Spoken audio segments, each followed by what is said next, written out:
The CDTM 1100 and CDTM 2100 combination machines use common components to assemble either the drilling machine or the tapping machine. In order to convert a tapping machine to a drilling machine, first remove the boring bar assembly from the tapping machine. Then, remove the bearing assembly. Next, pull out the boring bar.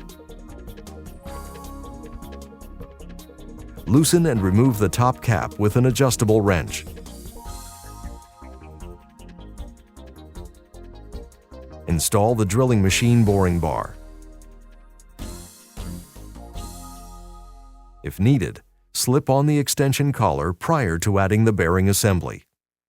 Now, you're ready to drill.